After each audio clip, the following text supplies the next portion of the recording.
More specifically, how do you make family-friendly entertainment sympathizing with someone whose only stated purpose is to kidnap, murder, and skin puppies?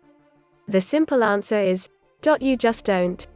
Cruella certainly winks at what we think we know about the character. Make sure to stay for the end credits scene, but it also cops out of actually having to explain her later actions, implying that we may have been wrong about her all along.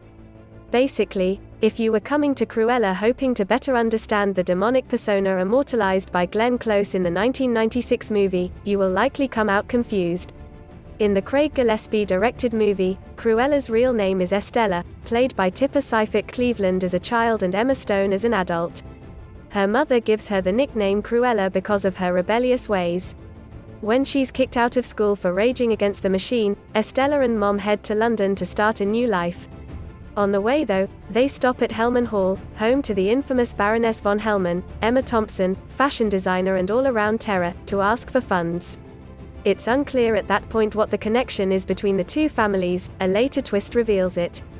What is important is that while her mother meets with the Baroness, Estella sneaks into the mansion, where she comes face to face with her first fashion show.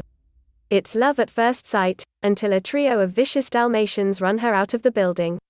Estella hides to escape them, and succeeds. But the dogs, having lost their prey, focus on a new one, her mother. They rush her, and she falls off a cliff to her death. At this point, you're probably thinking what I'm thinking: oh, okay. Cruella just wants revenge against the animals that killed her mother. It's a basic plot, but one that any Marvel fan has been conditioned to respond to.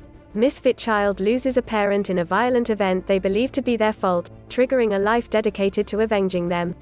For a while, Cruella does appear to be going down that road. Estella travels to London, meets Jasper, played by Ziggy Gardner, then Joel Fry, and Horace, Joseph MacDonald, then Paul Walther-Hauser, joins the gang of petty thieves, and dreams of starting her own fashion house. A menial job at House of Liberty department store leads her to be noticed by the Baroness, and for a while, things are looking up. Until suddenly, Estella's memory is triggered. She didn't kill her mother. The Baroness, whose whistle called the dogs on her, is the one truly responsible. Thus, Cruella is born, a fashion rival bent on destroying everything the Baroness has built. Photo: Clive Coote, Walt Disney, Kobal, Shutterstock.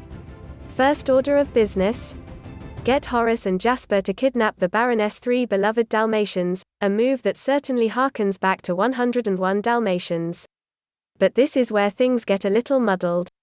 Cruella does a bait and switch with the dog content.